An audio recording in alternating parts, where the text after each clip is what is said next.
إليكم توقعات منتخب المغرب ضد تنزانيا غدا إن شاء الله.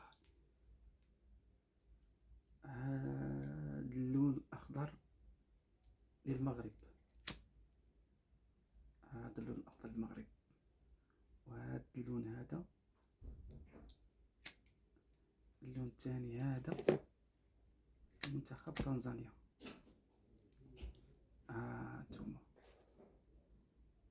ها المغرب، ها تنزانيا. قل الله واحد لا نصلي كل من يحب. انتوما خوتي، ها انتوما، ها بالنسبة تنزانيا، ها المغرب. تنزانيا كتمشي، كتبقى المغرب مضيئة ان شاء الله.